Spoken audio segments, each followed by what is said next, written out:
First of all, why has it taken so long for the government? 4 months. And time is of an essence, viewers.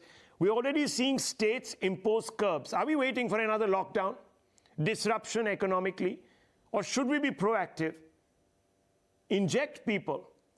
Should have started, and I think Dr. Ranganathan made that point some time ago. They should have started formulating a booster based on new variants a year ago, if nothing else. Dr. Ranganathan, thank you for joining the debate. Dr. Aziz Sheikh, Director of the Usher Institute, University of Edinburgh, also with us. He's associated with the Lancet magazine. We'll come out to him to ask him a little bit more about their research. But Dr. Ranganathan, this is an important point where we are having this conversation. And if a government is, sorry to say, but sleeping over a set of inputs it got 4 months ago and is still waiting for I don't know what, I'm worried. Good evening, Rahul. Thank you very much for that very important primer. First of all, I think it's really really sets the the whole stage for the discussion out here.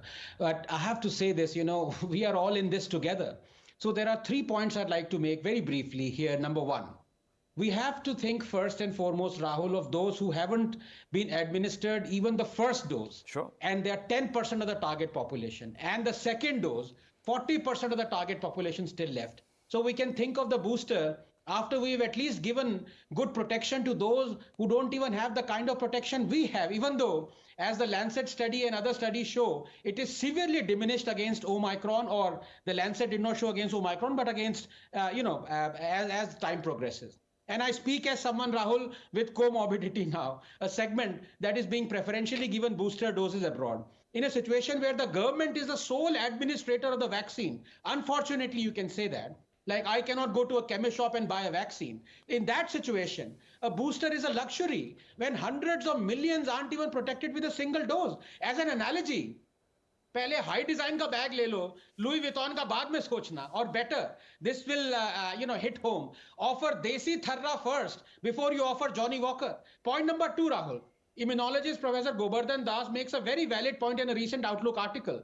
The booster is of the vaccines designed to make antibodies against the spike protein of the original SARS-CoV-2 virus. That is now vastly different from the Omicron spike protein. So the booster will be as effective in generating neutralizing antibodies against Omicron as the original vaccines are, i.e. little or zero help. Now let me come to the final and most important point, Rahul, to calm those especially climbing over each other to demand a booster. Rahul, the disappearance of neutralizing antibodies so soon post-vaccination is worrying, but it does not reflect on our immune system's fighting capacity as a whole.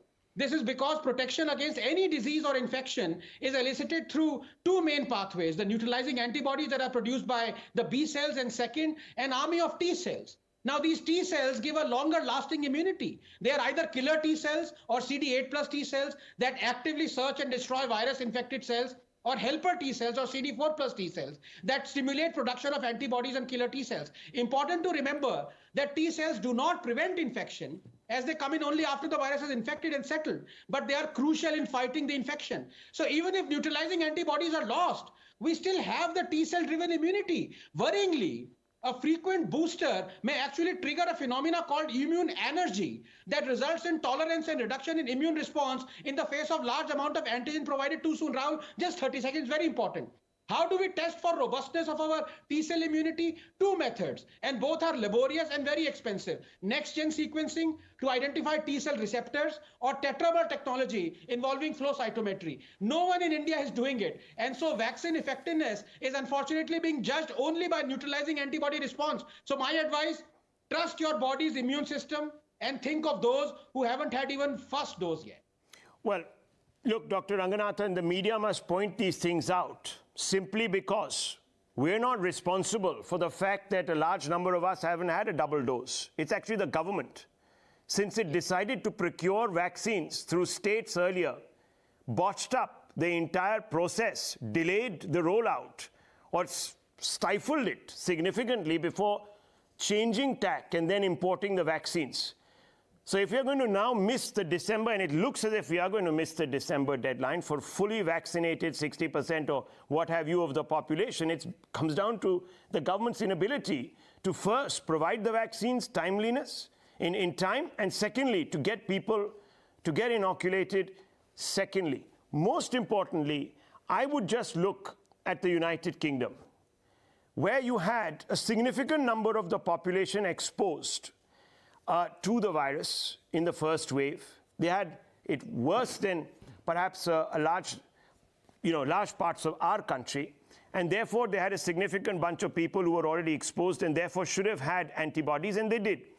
Then they were vaccinated on top of it, and today they are being very badly hit by a number of variants. In fact, the proportion only now, the last few days, of Omicron versus the Alpha variant or what have you in UK is changed. But before that, we had a third wave primarily caused by COVID. So I don't know. I'm not a scientist. I'm not a doctor. So I really don't know why they're having it that bad. And that doesn't augur very well for a large number of Indians who might have even had one of those vaccine doses. So Dr. William Schaffner, let me bring you in. Dr. Aziz Sheikh, let me bring you in.